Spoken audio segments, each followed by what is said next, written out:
any material measurement. If one even tries to imagine Krishna may be like this, that is also impossible. The day may come when the material scientist, after many births or after many years, will be able to estimate the atomic constitution of the world. Or he may be able to even count the atomic fragments that permeate the sky, or he may even give an estimate of all the atoms within the universe, but still he will never be able to count the transcendental qualities in your reservoir of transcendental bliss. That's the end of that chapter. Shri Bhakti-rasamrita Sindhu Ki Jai. So, where are we on the Bhagavatam? Still 7th canto. That's good, you've marked it, thanks. Okay, what I'll do is I'll just read a little bit about Gadadhar Pandit's disappearance. And then later we're going to speak a bit more about Bhaktivinoda Thakura, so we'll include that. Srimati Radharani, who is a personification of pure love for Lord Sri Krishna and who is the Queen of Vrindavan, appeared as Sri Gadadhar Pandit, and who was very dear to Lord Chaitanya. Lalita Shaki always follows Srimati Radhika, and therefore Lalita's second name is Anuradha, one who follows Radha.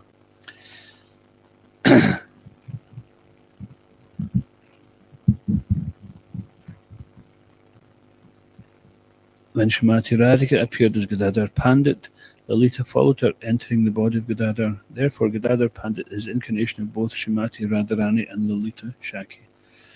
These two are the transcendental potencies of Lord Krishna. Since the Lord, in one sense, is not different from his potencies, it may be said that Lord Sri Krishna is present wherever his potencies go. For this reason, it may be said that Lord Hari is also present in the body of Gadadhar Pandit. Gadadhar, therefore, is the incarnation of three persons, Srimati Radharani, Lalita Shaki, and Lord Hari. So there's the verse, the mantra, Panchatattvatmakam Krishnam Bhakti Rupasvarupakam Bhakti Vatan Bhaktikam Mami Bhakti Shaktikam. This describes the different personalities in the Panchatattva, of which Gadadhar Pandit is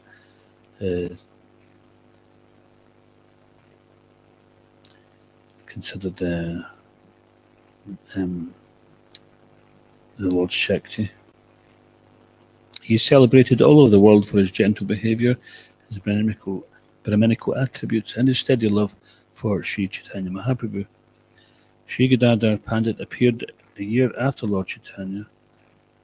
Gadai and Nimai were inseparable as childhood playmates. Later, Gadadhar Pandit also took the renounced order of life and went to Jagannath Puri to be with Lord Chaitanya. Accepting Ketra Sanyas, a renunciant who never leaves the dam, he served the deity of Tota Gopinath with full love and devotion. When Gadadhar Pandit became old and couldn't stretch his arms to offer a garland to his deity, Tota Gopinath sat down to facilitate Gadadhar Pandit's loving service. So if you ever go to Jagannath Puri, between Jagannath Puri and Bhubaneswar is the Tota Gopinath temple, and you can take darshan of that deity who is sitting down. It's also said that Lord Chaitanya disappeared, and some say 2, some say 3 places at one time. And one of those places was that he disappeared into the deity of Tota Gopinath.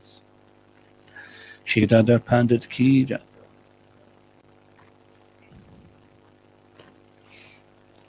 That's okay, I'll just use that for now, thanks. Om Namo Bhagavate Vasudevaya. Om Namo Bhagavate Vasudevaya. Om Namo Bhagavate Vasudevaya. Reading from Srimad Bhagavatam, Canto 7, Chapter 15, entitled Instructions for Civilized Human Beings. Text 37. Yai Swa Deha Smrito Anatma. Yai Swa Deha Smrito Anatma. Martyo Vit Krimi Basmavat Mrityo Vid Krimi Basmavat Ta Enam Atmasat Kritva Ta Enam Atmasat Kritva Shlagayanti Hi Asatama Shlagayanti Hyasatama Yaiswadeha Smitonatma Yaiswadeha Smitonatma Mrityo Vidkrimi Basmavat Mrityo Vidkrimi Basmavat Taenam Atmasat Kritva Taenam Atmasat Kritva Shlaghayanti Hyat Satama Shlaghayanti Hyasatama Yaiswadeha Smitonatma Mrityo Vidkrimi Basmavat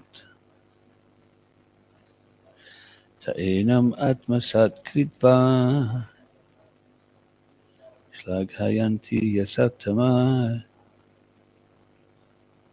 Please chant.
Yai by sannyasis who Swadeha, own body, Smrita, consider, Anatma, different from the soul, Martya, subject to death, Vit, becoming stool, Krimi, worms, Basmava, or ashes, Te, such persons, Enam, this body, Atmasat, Kritva, again identifying with the self. Shlaghayanti, glorify is very important. He, indeed, Satama, the greatest rascals. Translation. Sannyasis who first consider that the body is subject to death when it will be transformed into stool, worm, or ashes, but who again give importance to the body and glorify it as the self, are to be considered the greatest rascals. Please repeat. Sannyasis who first consider that the body is subject to death when it will be transformed into stool, worms, or ashes, but who again give importance to the body and glorify it as the self, are to be considered the greatest rascals. Srila Prabhupada's purport. A sannyasi is one who has clearly understood through advancement in knowledge that Brahman, he, the person himself, is the soul, not the body. One who has this understanding may take sannyas, for he is situated in the Aham Brahmasmi position, Brahma Bhuta, prasanatmana shotjati nakankshati. Such a person who no longer laments or hankers to maintain his body and who can accept all living entities as spirit souls can then enter the devotional service of the Lord. If one does not enter the devotional service of the Lord but artificially considers himself Brahman or Narayan, not perfectly understanding that the soul and body are different, one certainly falls down patantyada. Such a person again gives importance to the body. There are many sannyasis in India who stress the importance of the body. Some of them give special importance to the body of the poor man, accepting him as Daridra Narayan, as if Narayan has material body. Many other sannyasis stress the importance of the social position of the body as a Brahmin, Kshatriya, Vaishya, or Shudra. Such sannyasis are considered the greatest rascals asatama. They are shameless because they have not yet understood the difference between the body and the soul, and instead have accepted the body of a Brahmin to be a Brahmin. Brahmanism, Brahmanya, consists of the knowledge of Brahman, but actually the body of a Brahmin is not Brahman. Similarly, the body is neither rich nor poor. If the body of a poor man were Daridra Narayan, this would mean that the body of a rich man, on the contrary, must be Dani Narayan. Therefore, sannyasis who do not know the meaning of Narayan, those who regard the body as Brahman or as Narayan, are described here as asatama, the most abominable rascals. Following the bodily concept of life, such sannyasis make various programs to serve the body. They conduct farcical missions consisting of so-called religious activities meant to mislead all of human society. These sannyasis have been described herein as apatrapa and asatama, shameless and fallen from spiritual life. Om Agyanatamarandasya Gananjana Shlakaya Chakurnalitamina Tasmai Shri Gurave Namaha Kam Karoti Vachalam Pangam Lagate Giran Yatripatamam Vande Shri Gandhinatarnam Jai Shri Krishna Chaitanya Prabhu Nityananda Shri Advaita Gadadhar Srila Sati Gaura Bhaktivinoda Hare Krishna Krishna Krishna Hare Hare Hare Rama Rama Rama Hare Hare.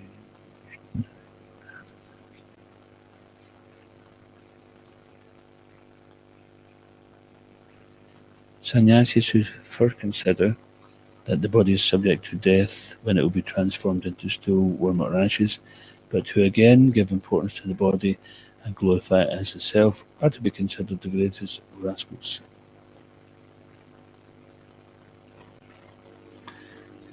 So there's a term called Vantasi sannyasi, which is describes someone who eats their own vomit. If you ever seen someone eating their own vomit, you consider such a disgusting act. You know, who could think of it, right? And amongst transcendentalists, for one who has given up asatsanga tyag, one who has given up the association of saintly persons, materialistic persons, and taken to the association of saintly persons, but who again gives that up and goes back to association of materialists, then that is considered to be one aspect of this eating one's own vomit. We'd already concluded that there's nothing out there in the material world for us. There's nothing which will satisfy us. Nobody has got any knowledge that's of any use to us, whether they appear to be religious or not. This is explained in the beginning of Srimad Bhagavatam and is termed Kaitava Dharma. So Kaitava Dharma means what? Cheating religion. How is it cheating? You know, are they not going to God for something which God can supply? You know, and that's one of the four types of people who surrenders, you know, one in need. How's that cheating? If it's one of the four persons that surrender.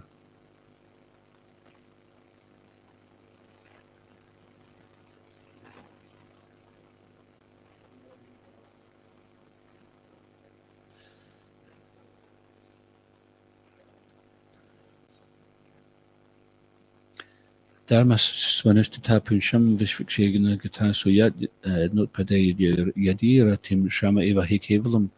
So the occupational activities one performs in terms of, you know, one's own duties which are required of them are only so much useless labor if they do not provoke attraction for the message of the personality of Godhead.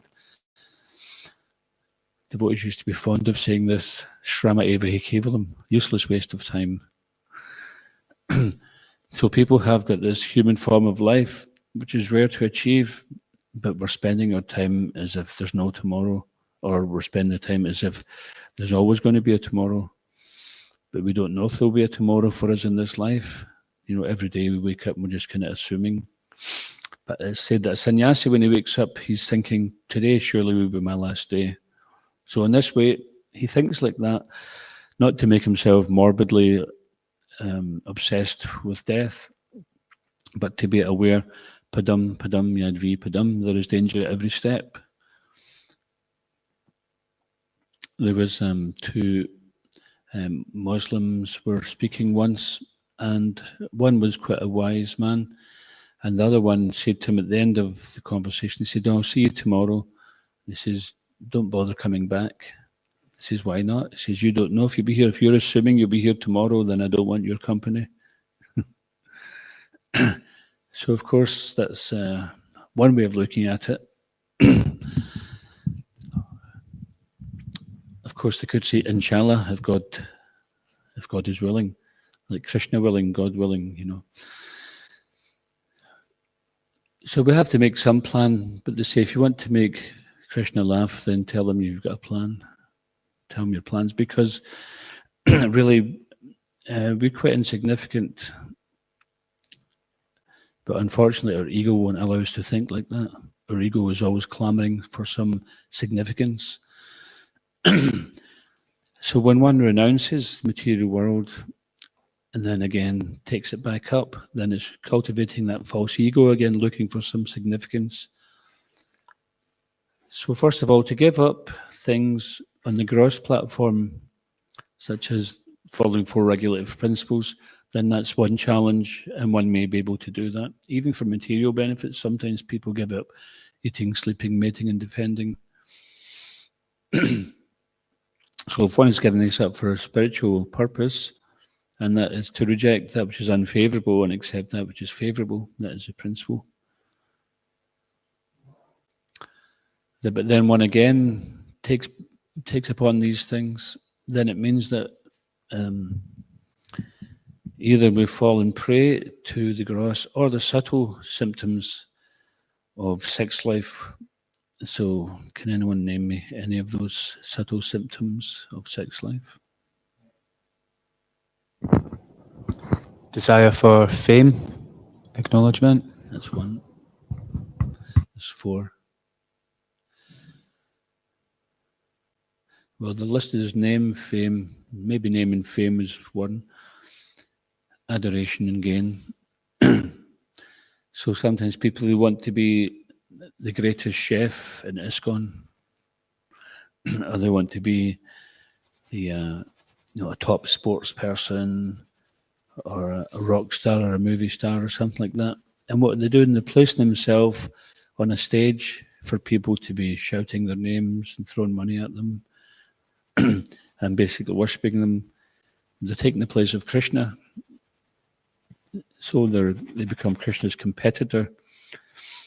So this is all obviously one very easy example to see. But Tamal Krishna Maharaj gave a lecture many years ago, and it was called God's Competitor. So sometimes people will masquerade as being sadhus, and ultimately they're looking for followers. So therefore Lord Chaitanya, in the Shikshastakam, he explains in the fourth verse, Nadanam najanam nasundarim kavitam vajagadish kamaye mama janmani janmanishvare bhavatad bhaktir ahitiki tui. Does anyone know the translation to that one?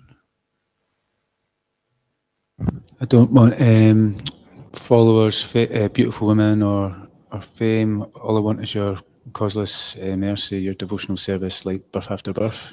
Yeah. So Dhanam, Janam, Sundarim. So Dhanam means wealth. Like Arjuna is known as Dhananjaya, winner of wealth, Dan. Or sometimes someone gives a donation and then it's considered Dan. Like sometimes we'll get Shastra Dan or Godan. Shastra Dan means people donating for books, or Godan means donating for the cows. Anadan donating for food, or if they're really tight-fisted, we call it desperate Dan. Because, you're lucky you get anything off them, out of desperation, they might give you something. So, Danam, Janam means birth, some kind of prestigious birth or position in society. And this is such an intoxicated type of mentality that sometimes people think because they've got a good birth, they don't even have to try. It's so foolish. They're not thinking, well, they got a good birth because of the good things they did in the past life.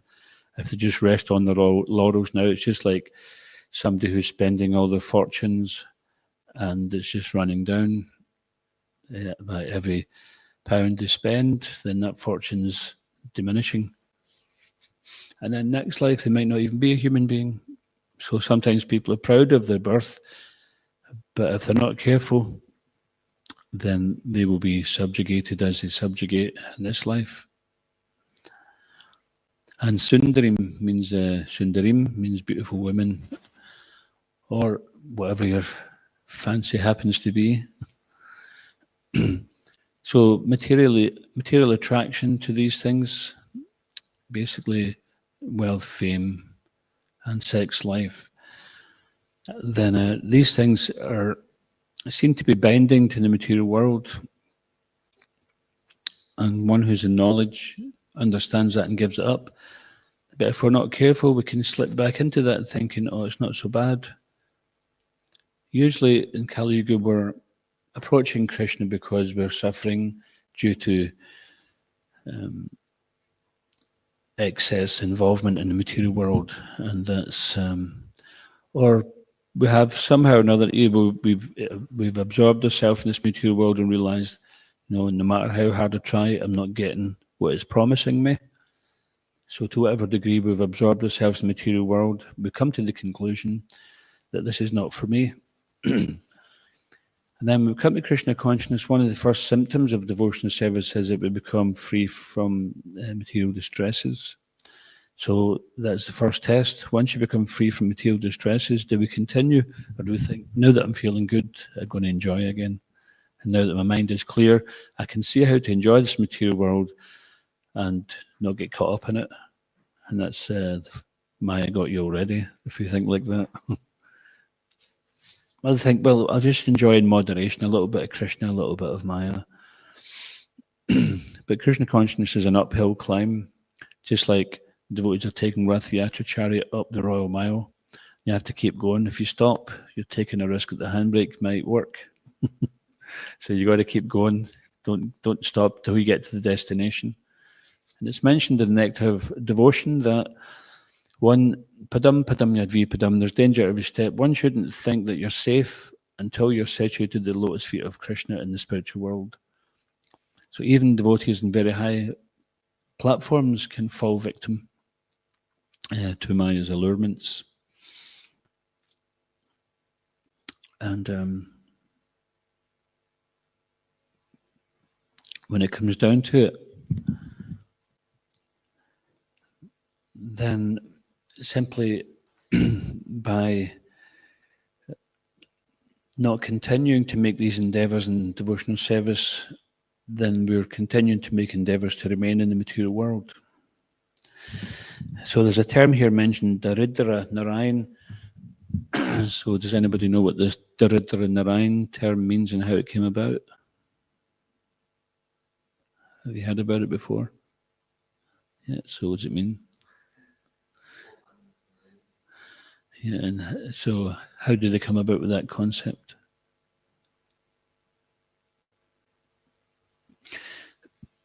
So basically it comes about because some so-called philanthropists, whether they be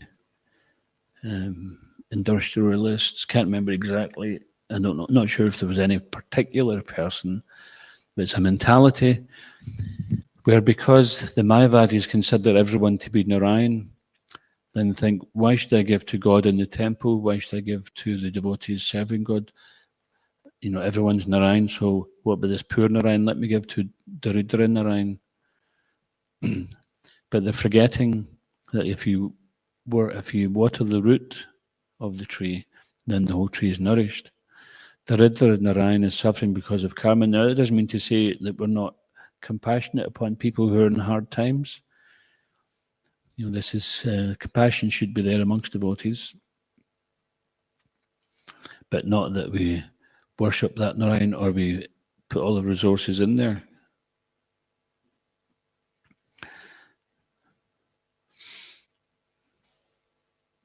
And it's based on the bodily concept, thinking that this Narayan, that Narayan.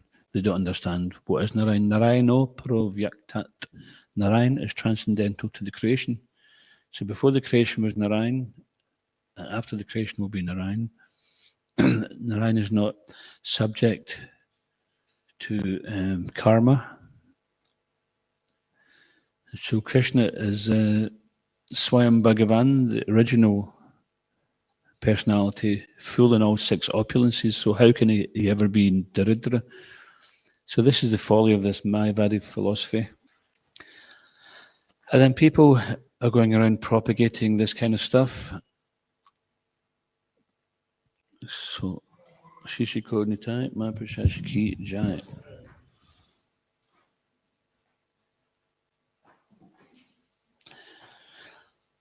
So Prabhupada says here that sannyasis who do not know the meaning of Narayan, who regard the body as Brahman or Narayan, are described as asatama. So just like sometimes you go to a temple in India and they won't let you in because you're born in the West. And even some Indians, if they go to the West and then they come back, they may not be allowed into certain temples. So, but they consider themselves to be Brahmin, but a Brahmin's one in knowledge who can recognize someone who's actually on a spiritual platform. So meanwhile, they might let in so many materialists simply because of bodily place of birth, etc., or caste. But others who may be even more elevated than those caste persons, who may be a Vaishnava who's above all the castes, then they cannot recognize that. So that kind of religiosity is more based on a bodily platform, based on nationality, caste, etc. But in ISKCON, we don't have such. Then regardless of what one's birth is, what one's past is, then Gaurnitai are quite happily engaging everybody in devotional service.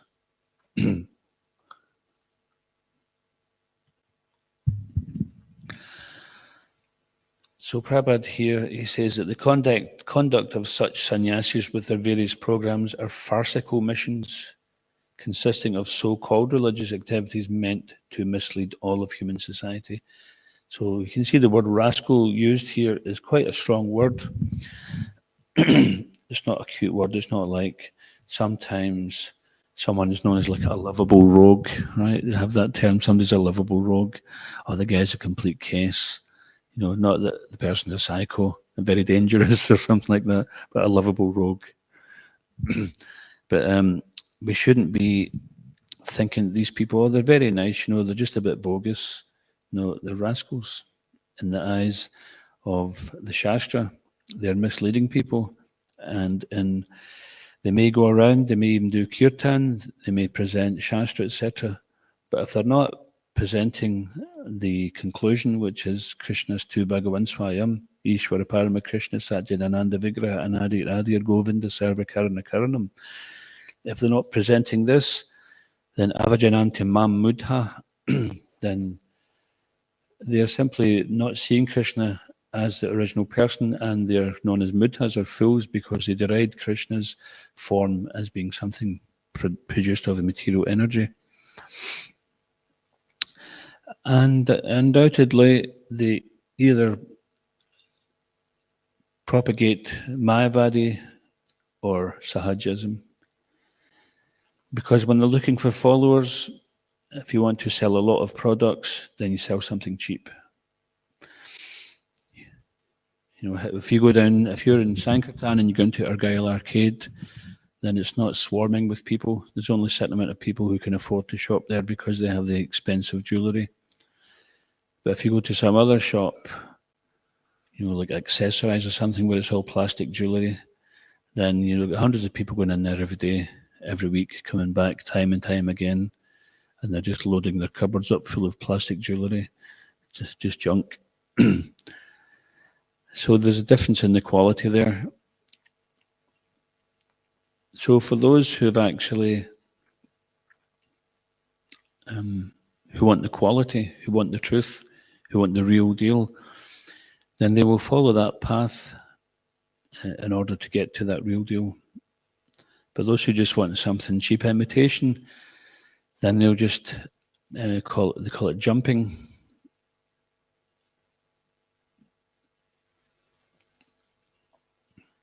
What was that poem Prabhupada used to say?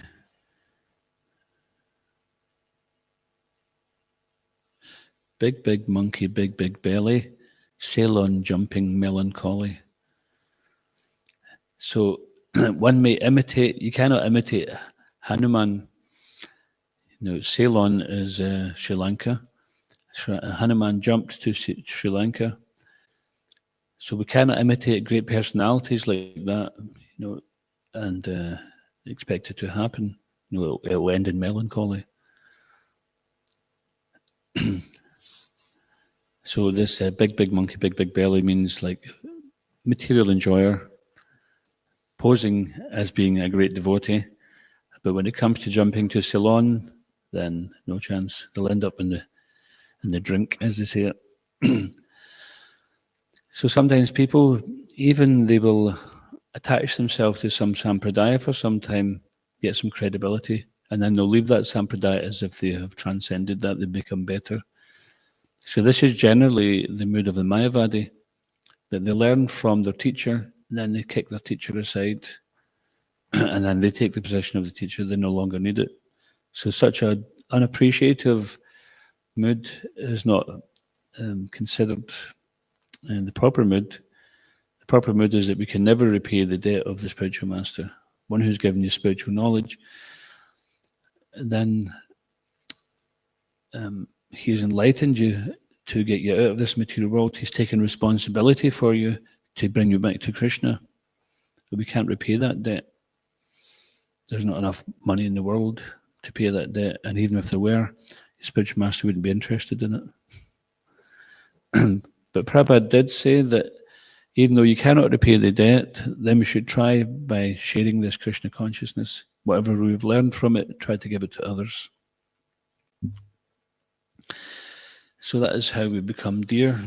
So in this way, Krishna conscious movement is Mangalam, Sarva Mangalam, it's all auspicious. Because it's auspicious due to getting the mercy of the Vaishnava. One can only become a Vaishnava if one receives the mercy of a Vaishnava. And you can only receive the mercy of a Vaishnava, just like the devotee who's visiting recently, something Ananda, Pranavananda.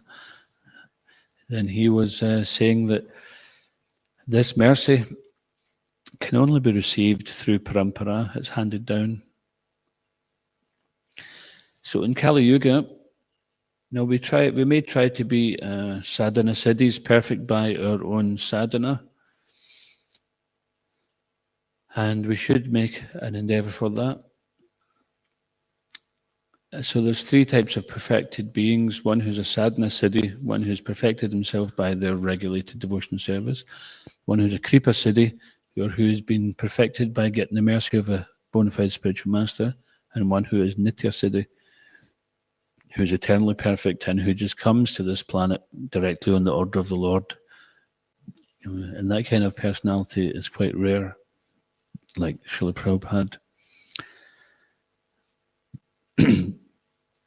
And there may be some other devotees too, but generally a devotee won't reveal these his own glories. So when someone is trying to reveal themselves, they may have to be a bit cautious. Or if their followers are trying to reveal themselves as being something out of this world, they may have to be a bit cautious. What is their motivation for doing that? Is it sensationalism? Is it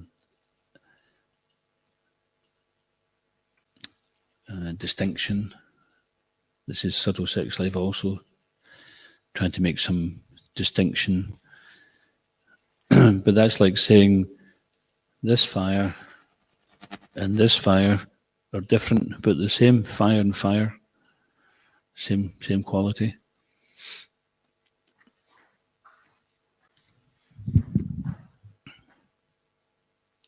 So there's a word here called creamy. It doesn't mean like the porridge you get in the morning. What does it mean, anybody? And there's a hellish abode, which is referring to this creamy bhojan, right? It means a place where you actually become food for worms. You're on the menu. So this is understood. The simple philosophy of Bhagavad Gita, second chapter, philosophy of Upanishad, explaining we're not the body, what is knowledge, what is ignorance, etc. And what is even goes further to say what is posing as knowledge. So in the Upanishad, can't remember the Sanskrit for it, but it says that those who are engaged in the culture of so-called knowledge enter into the darkest region of ignorance. No, those who are engaged in the culture of nescient activities means ignorant activities, enter into the darkest region of ignorance. Worse still are those engaged in the culture of so-called knowledge. And in the purport, Prabhupada explains about that as being those who are propagating bogus philosophies, because this is misleading the soul. Worse than material misdemeanors is a spiritual misconception. Material misdemeanors means you get some karma for that. You get a slap off the material energy. But if your spiritual life is poisoned, you could be misled for many, many lifetimes. So this impersonalism is known as spiritual suicide. It's just as suicide is never the solution, spiritual suicide or merging is never the solution. And Prabhupada talks about impersonalism is attractive to those who have become disgusted, frustrated with material relationships. Therefore, asat sangha tyag, but also sadhu sangha. So we give up one thing in Krishna consciousness. There's always the two sides. There's the giving up, and then there's the taking up. So we may give up a certain foodstuffs. Like I remember one Bhakta. He's now quite a well-known scholar in ISKCON, but at that time he was a Bhakta, and he was very much attached to eating fish. And he was traveling with us in the motorhome, and we're training them up as young Bhaktas. And he looked a bit troubled. I said, "What's up?" He says, "Oh, I just, I'm not really too keen on this food that you're serving." I says, "Well, it's prasad. It's not just food, it's not just for the body. It's to purify your consciousness. It's offered to Krishna. But I like fish." I says, "Oh, too bad. We're not cooking fish." He says, "But I like it." I says, "It doesn't matter what you like. It's what Krishna likes." "Yeah, but I like it." It was like, "Are you a stuck record? Are you a broken record or something?" So he kept going on. Finally, after some time, he got purified by taking prasadam. But we have to give up some things. Sometimes we don't want to give it up, and we know we have to, and we struggle with that because we have likes and dislikes in the material world. But if we want to stay in the material world, if we like to stay in the material world, then carry on doing what you like. But if you don't like the material world and everything that it's got to offer, then it's okay, this will happen anyway.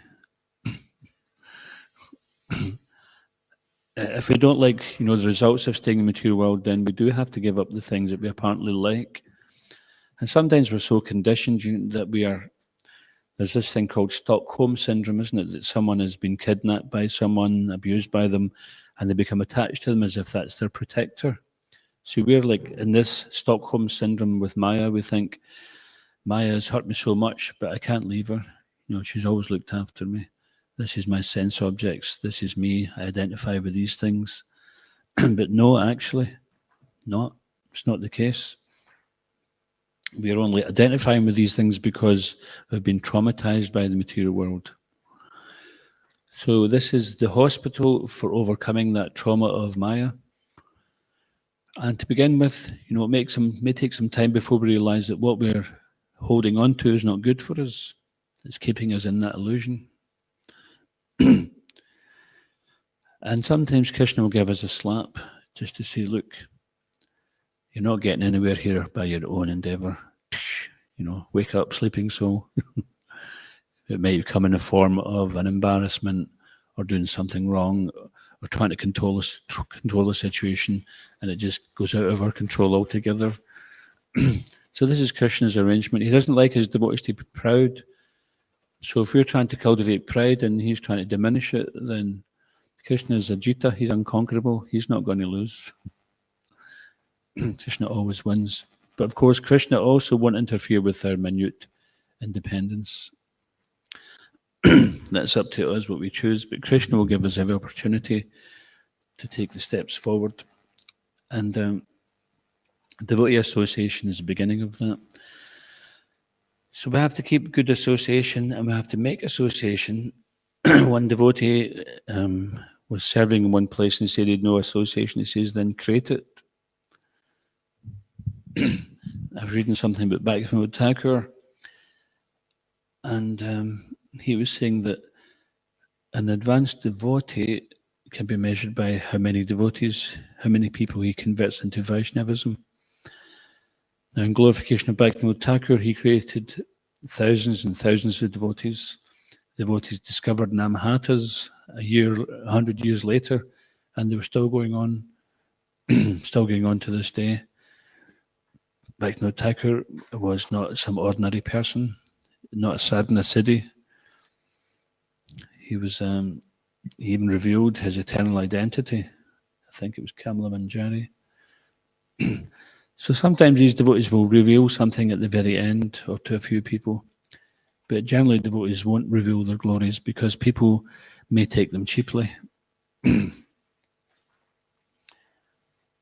we'll just stop here and ask if there's any questions, and then we'll read a little bit Bhaktivinoda Thakur, and then we'll have Arti for Bhaktivinoda Thakur. It's fasting till midday, isn't it?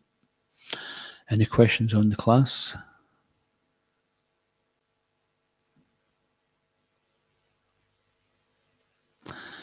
Okay.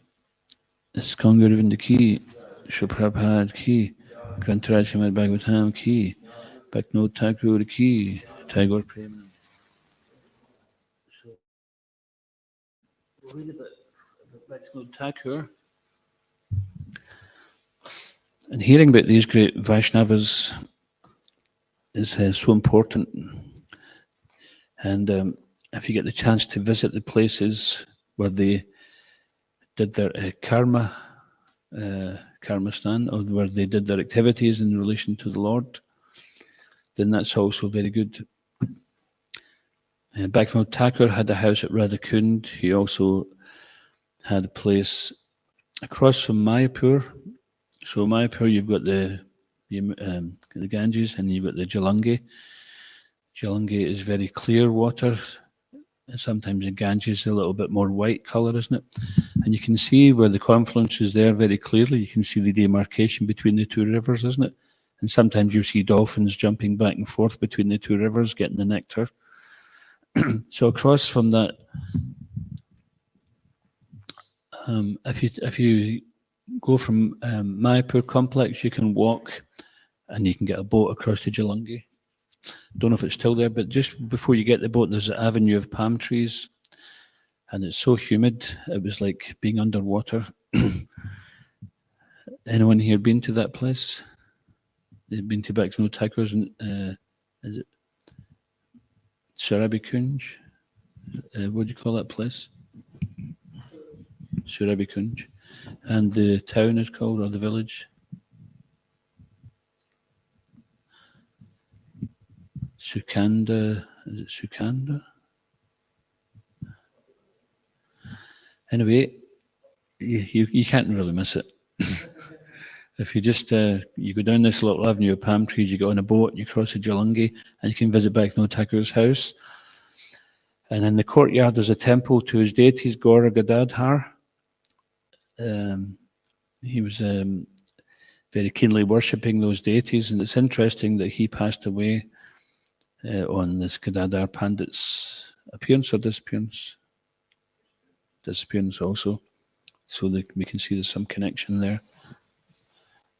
Nothing happens by chance in the spiritual world. And there's a lovely temple to his deities, Gaur Gadadhar, there. He's written some songs, naming them. He wrote many, many songs. And in those songs, there's so many instructions for us, full of compassion, full of knowledge. And for example, Jiv Jago Gora Chanda Bole Kotani the Jawamaya Pisa Chirakoli. So this Arundai Kirtan and Udilo Aruna Pureba Bagi. He's describing the pastimes of Lord Chaitanya in this Arundai Kirtan Part 1, and then he's describing the mission of Lord Chaitanya in Arundai Kirtan Part 2. The mission is where the Lord is going around asking everyone to wake up, sleeping soul. And then he's talking about the foodstuffs for the Vaishnavas, Sudabhakata Charana Renu Bhajana Anukula. Dust from the lotus feet of the pure devotees is conducive for self-realization. And also up to much more intimate bhajans like Gopinath, Mama Nevedana Shuno, Vishaya Durjana.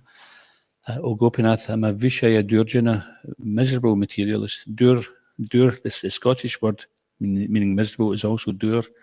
If someone's dur-faced, it means they're miserable. Possibly they've got it from India.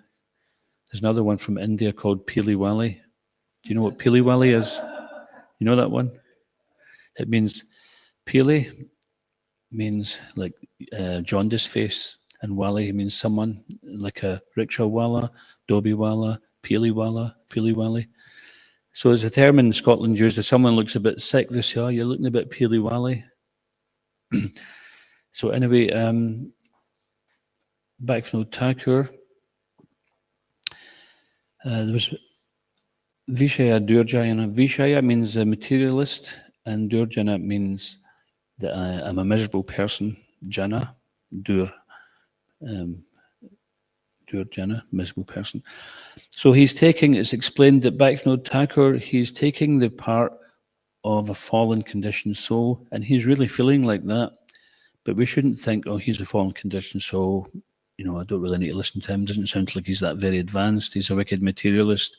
He's engaged in material activities, and these activities are coming back to him, piercing his heart like a wooden shaft. He's describing these things, but he's telling us how we should be feeling. We should be regretting our experiences, our activities, our involvement in the material world. If we're not feeling that, then it means we're still attached. We're still finding pleasure in that. So everything these devotees are doing, they're called acharya for a good reason, that everything they're doing is teaching us in all their life's examples. So we'll just read from this. I hope nobody's in a hurry. It won't take too long, but I think I've got a few other things to share. Bhaktivinoda Thakur, Sri Satchidananda Bhaktivinoda Thakur appeared in 1838 in a wealthy family in Nadia district in West Bengal. He was born in the ancient village of Birnagar Ulagram as Kedarnath Dutt, the third son of Ananda Chandra Dutt and Jagat Mohini Devi. Among his forefathers was Raja Krishnananda Dutt, the father of the great Vaishnava Acharya, Narottam Das Thakur, and the great devotee of Lord Nityananda. So he's already coming in a great line here. Living as a Mahabhagavad Vaishnava, he stayed in the Grihastha ashram until the last few years of his life. Then he renounced everything. So also this famous song, Grihi Tako Bani Tako Natake Janjal, whether you're a Grihastha or a Bani, a forest dweller or a renunciant, Natake Janjal, it doesn't matter. We simply engage in Krishna consciousness.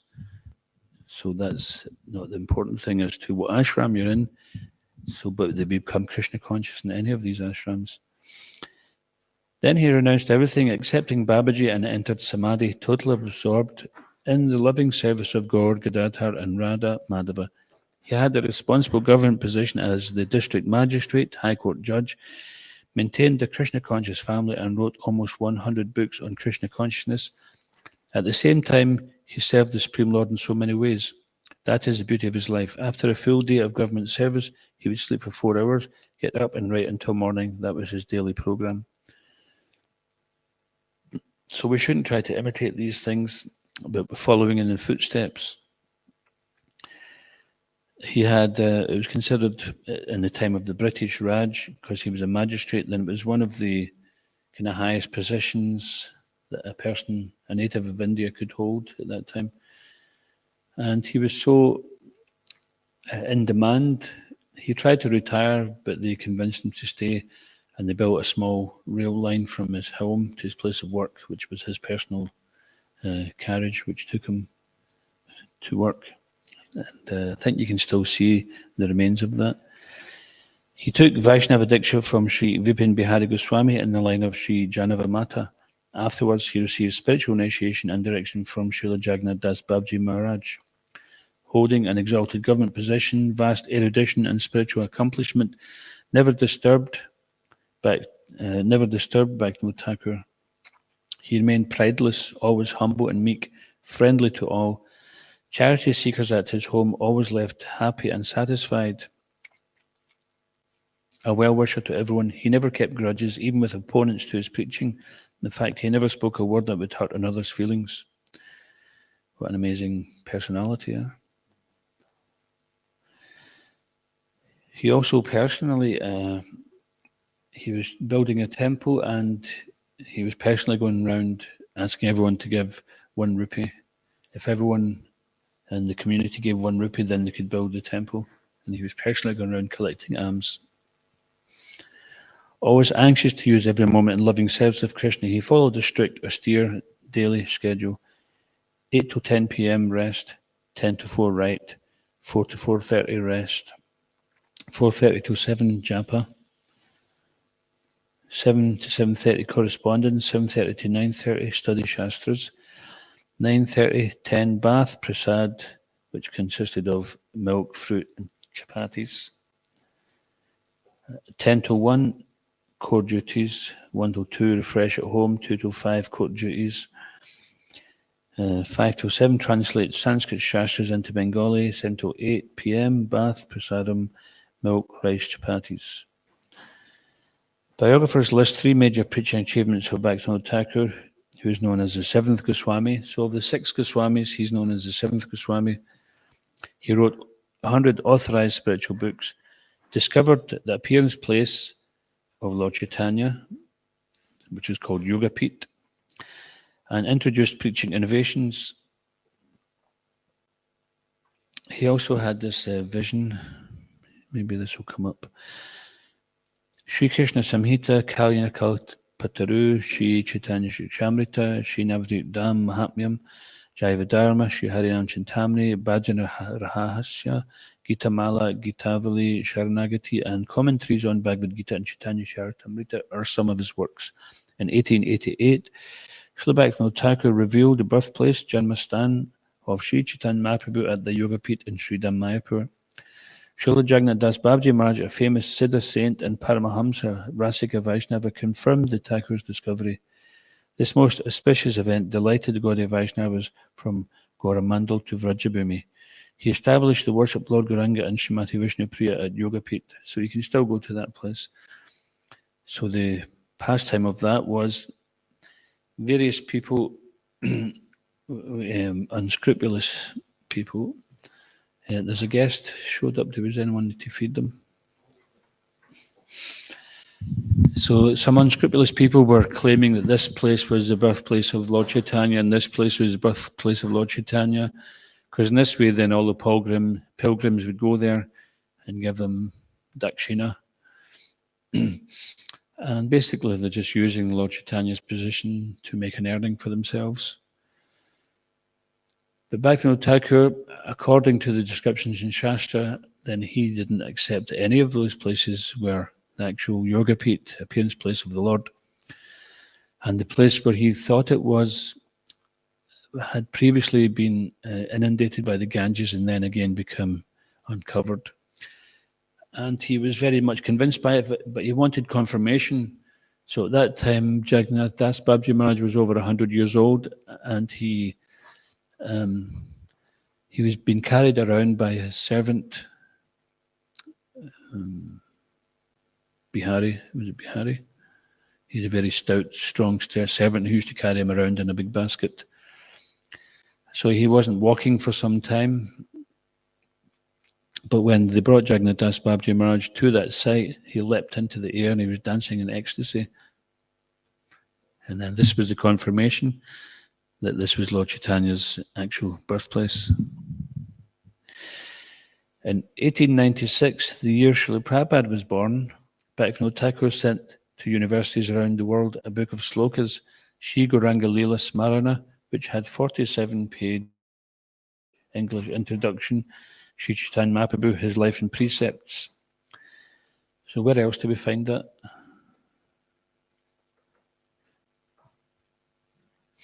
Is this also in the first canto? It's before the Bhagavatam starts, that's been written there. This act rose from a keen desire to spread Lord Chaitanya's teachings in the Western world. And the devotees actually, they went to, because they discovered that Bhaktivinoda Thakur had sent these booklets to different universities, and they discovered one in McGill University in Canada. And I'm not sure if someone has that somewhere safe.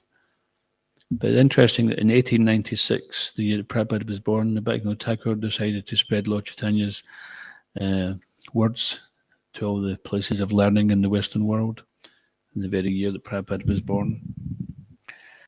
Bhaktivinoda Thakur made three very significant predictions. One, a personality will soon appear and he will travel all over the world to spread the teachings of Lord Chaitanya. Okay, we know who that is. Srila Prabhupada Ki Jai. 2, very soon the chanting of Harinam Sankirtan will be spread all over the world. And there's a quote here. Oh, when will that day come when people from America, England, France, Germany, and Russia will take up kartals and madangas and chant Hare Krishna in their townships? And 3, when will that day come when the fair-skinned foreigners will come to Sridham Mayapur and join the Bengali Vaishnavas to chant Jai Satchinandan, Jai Satchinandan? When will that be? When will that day be? So he also, from his house in Surabi Kunj, there's a veranda there, and you can go and stand on that veranda and you can look over and you can see where he had a vision that there would be a great temple there, which would be the world headquarters of the Vaishnavas. And then this is coming to pass. This temple of Vedic planetarium, exactly where Bhaktivinoda Thakur envisioned it. In 1914, on the disappearance of Sri Gadadhar Pandit, Bhaktivinoda Thakur left this world and entered the eternal pastimes of Gaura Gadadhar and Radha Madhava. In Godrumadweep, Navadweep, Shri Gaura Gadadhar, the worshipful deities of Bhaktivinoda Thakur await to bless any visitors to Swananda Sukhada Kunj. That's the place. In Radha Madhava's Nitya Vraja Leela, Bhaktivinoda Thakur takes the form of Kamala Manjari to serve Srimati Radharani. His Pushpa Samadhi is in his Bhajan Kutir at Radhakund. Shri Bhaktivinoda Thakur Ki Jai. Anyone get any questions or anything they'd like to share about Bhaktivinoda Thakur?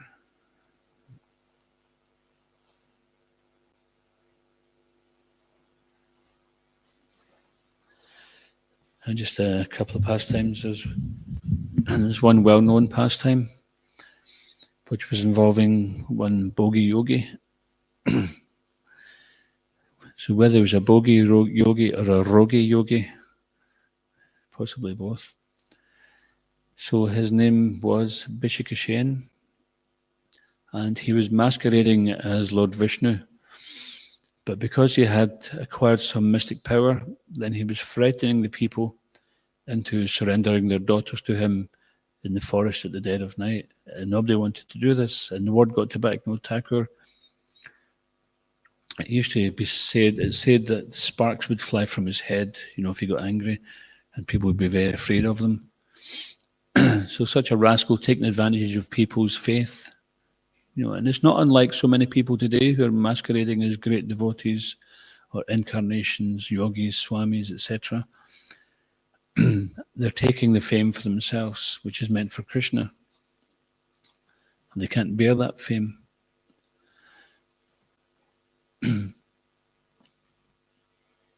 So just as followers of Lord Shiva, sometimes they want to smoke ganja conveniently.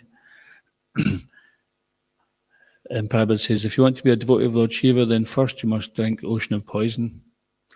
If you want to actually imitate Shiva, that is, sorry, not to be a fool of, but if you want to imitate Shiva by smoking ganja, then first drink the ocean of poison, and then you can smoke ganja. That's your qualification. So similarly, these people, they want to take the worship which is meant for Krishna, but let them try and lift Govardhan Hill, first of all. Let them do something substantial, without having to go to the Himalayas to perform penances to Tapasya for many years. So he was very powerful, but when Bhaktivinoda Thakur heard about this, then he had the man arrested, and he was put in jail. And his family became very, very ill, and this man threatened that, you better let me go or you're all going to die. And many of his Bhaktivinoda Thakur's assistants were saying, well, just let him go, your family's going to die on account of this, you cannot defeat this personality. And he said no. So he brought him to court quickly, and he instructed some of his assistants that when I pronounce sentence, at that point you cut his hair off. So they were ready, waiting armed, and they pronounced sentence on him, and they cut his hair off, and then the man actually had his no Shakti. So sometimes when you see these yogis that have big matted locks, then the Shakti is retained. Like there's that old biblical story of Samson and Delilah. So there may be some truth to that one as well. And then he perished in jail. So he became nothing after he lost his accrued material Shakti.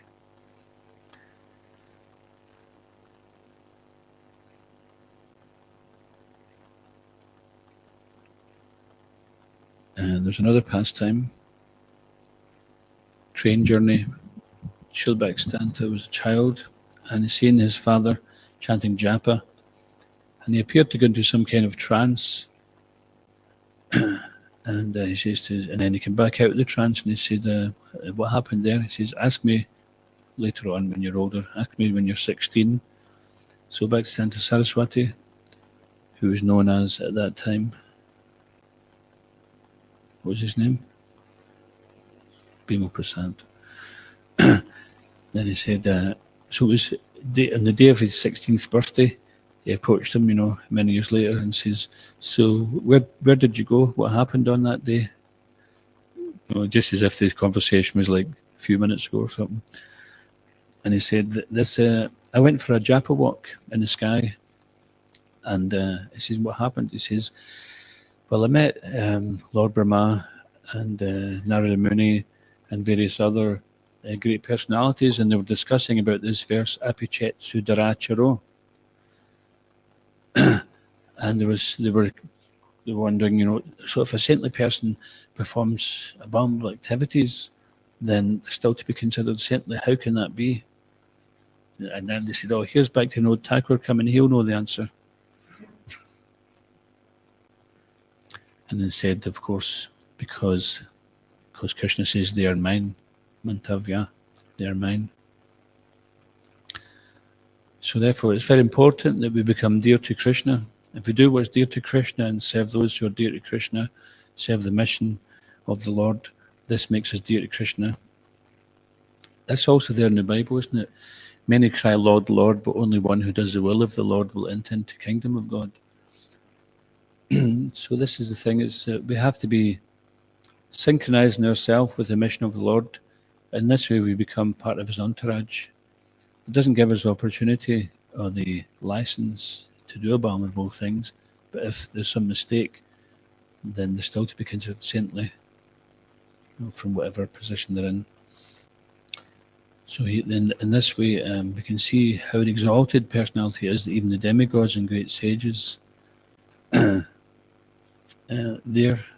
looking, and this is also there. And if you read Spiritual Master and Disciple, it said that the spiritual master is the sum total of all the demigods. So we shouldn't think, oh, well, great, but it'd be amazing to meet Lord Brahma or Lord Indra or Shiva. What about meeting a bona fide spiritual master who these demigods worship? Demigods worship the spiritual master. Demigods, unless they're, of course, pure devotees, they cannot give liberation, they cannot take you back to Godhead, but the spiritual master can. Although they may have vast material powers, then that's something they're unable to do unless they're a pure devotee. So just a few more minutes.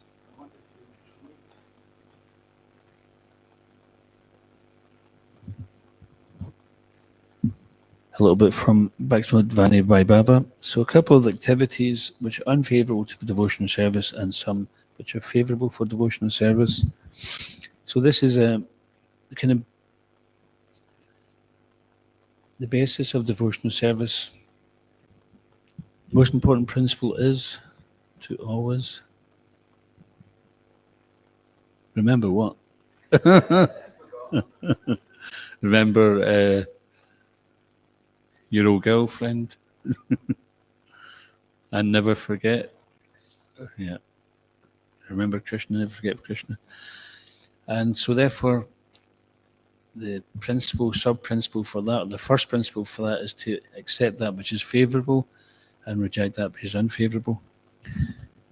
So here, Bhaktivinoda Thakur, he used to, in his house in Swananda Sukhada Kunj, and he used to walk up and down the veranda and he'd pose questions to himself and then he'd defeat those questions and he'd write books on these.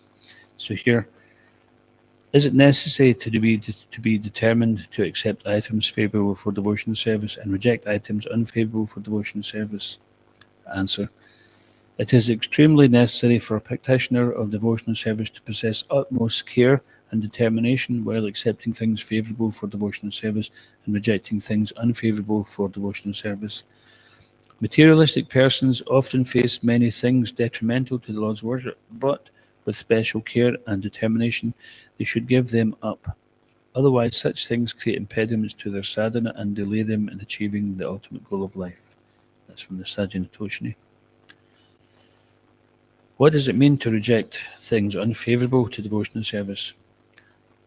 Answer. I will not eat anything other than the remnants of the Lord and his devotees. I will not see anything other than temples and places connected with the Lord and his devotees. I will not hear anything other than topics concerning the Lord and his devotees. I will not engage my body in any activities devoid of any relationship with the Lord and his devotees. I will not meditate, consider, or relish anything other than the subject matter related to the Lord and his devotees. I will not sing or read any other songs or literature other than those related to the Lord or his devotees. These resolutions are called rejecting things unfavourable to devotional service. Okay, and here's a third question. We'll just read two more and then we'll go on to the things which are favourable. What does a devotee who is giving up unfavourable items promise the Lord? Answer. I will not associate with those who are averse to your devotional service. I will not see the face of persons opposed to Sri Gauranga. And question number 4. What kind of association should be renounced? Answer. It should be understood that wherever activities opposed to devotional service are performed, there's no question of pure devotional service there. One must give up such association.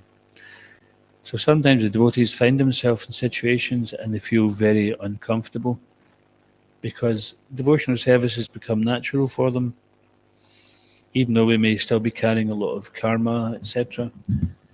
We begin to find the association with materialists is very uncomfortable, and we just don't find our place in that any longer. So this is a good sign.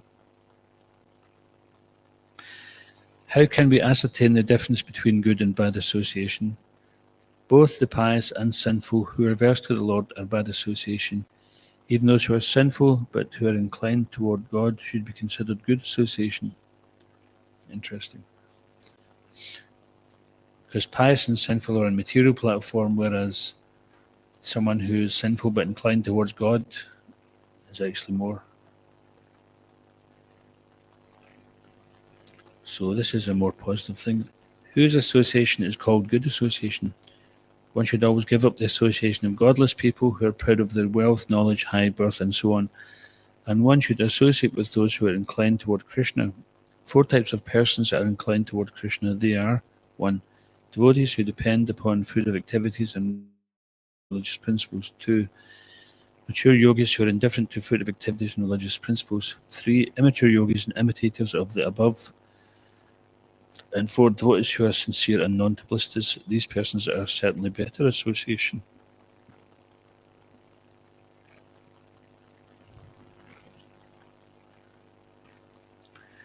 Okay, and then some activities favourable to devotional service. So this book is called Bhaktivinoda Vani Vaibhava, and there's so much knowledge in here to guide us. Another thing which Bhaktivinoda Thakura did was there was many Sahaja groups in Bengal at that time, and he would defeat all of their philosophies and establish the correct Siddhanta or conclusion. And we see that this is not stopped. This is an eternal thing. There's always somebody who come up with something. Maya is always giving people the excuse to not surrender. But if we become familiar with these, then we can speak clearly about it. Just like sometimes people would come up to us and say, have you heard of Jesus? I would say, what's his philosophy? So, and if they couldn't answer that, then we'd think, well, is this just sentimentality? You know, he would have had a philosophy, he had a mission, but if the so-called follower doesn't even know what his mission in philosophy is, then why would we take their association? But someone who's actually a follower would know his purpose, his philosophy, his mission. So what we're doing here is we're not attacking the person, but we're attacking the philosophy, or we're rebutting the philosophy. So someone may be attached to a particular god, demigod, yogi, swami, or whatever, and we can question what is their philosophy without making them feel like we've insulted them or their chosen leader.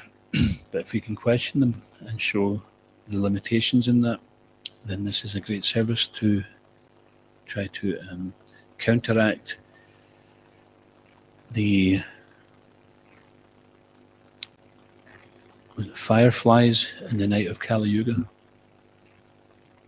So what is the devotee's resolve regarding items favourable to his devotional service? His resolve is, I will surely execute with utmost care those activities favourable to your devotional service. I will feel fondness for those things in this world that are conducive to devotional service, and with my senses I will engage them in your service. So this is an interesting thing. You'll feel fondness for those objects of the material world which we engage in devotional service. So this shows that we can actually be attached to something in the material world, but because it's related to Tadiya, it's related to the Lord's service, not simply because we like it as an object. So, for example, when we came to Scotland many years ago, in the early 80s, before we had Krishna, we were living in an American motorhome, and we were doing so much Sankirtan that everybody was glowing, and even the motorhome was glowing because it would become like the spiritual world to us. And when it came time to move on to the next stage and sell it, we were like, oh, we can't sell it, you know, this has been spiritualized. And of course, we're thinking that we've only done devotional service, someone's going to take it and we're going to contaminate this by cooking meat in it and things, and this has been an abode of devotional service for some time. And even yesterday I was speaking with Ishan about different guest rooms, and he was saying, you know, the vibe in some rooms is not so good, whereas other temple rooms, you know, there's much different, especially if you're sleeping next door to Jagannath, Baladev and Subhadra. So if we're actually using it in devotional service, then we can become fond of these things. What is most favourable for devotional service? Dust from the lotus feet of pure devotees is conducive to devotional service, while service to the Vaishnava is itself the supreme perfection and the root of the tender creeper of divine love. So there's a bhajan, Shuddhabhakata Charna Renu, Bhajana Anukula. And what's the next part? Prema Latikara Mula. So this is Prema Latikara Mula, root. So this is the root of prema. Like the old saying, love me, love my dog. Okay, we're nearly done. Just a couple more. And then we can do Arti for Srila Bhaktivinoda Thakura. So one question, what do exalted devotees conceptualize when they think of things that are favourable for devotional service? And this is from another song.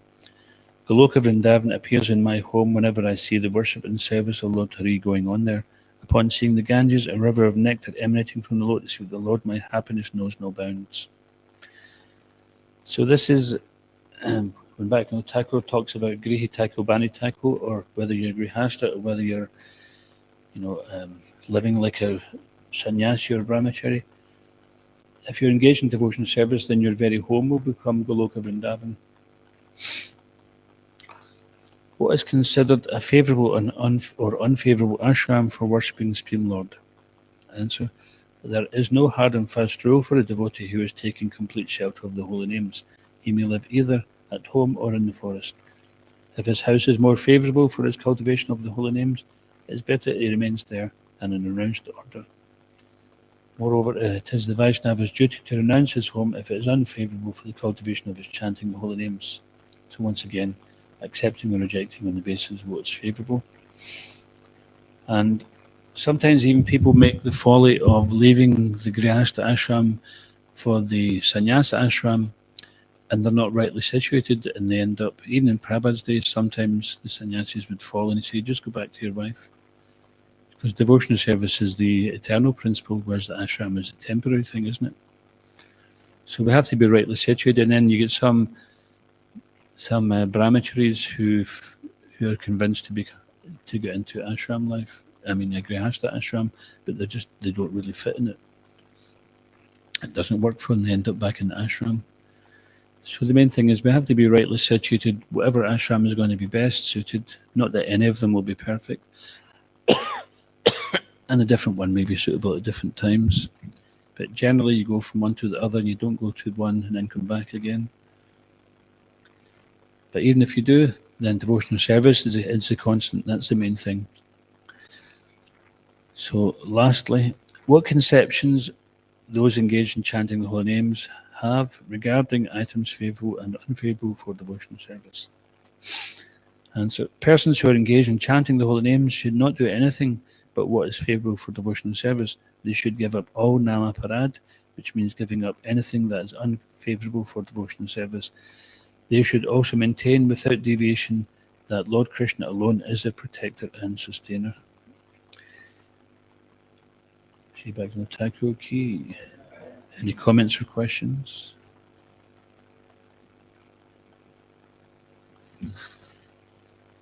Okay. Standard we can have. Okay. Are you able to put, there was one of the many songs that Bhaktivinoda Thakur wrote, there's one called Gurudev. Can you put that up? Called Gurudev?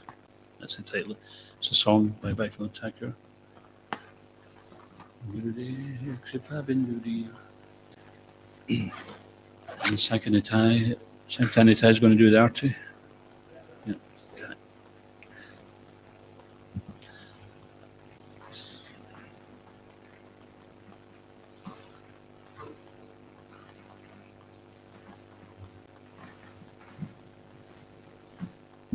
So the devotee should stand for that.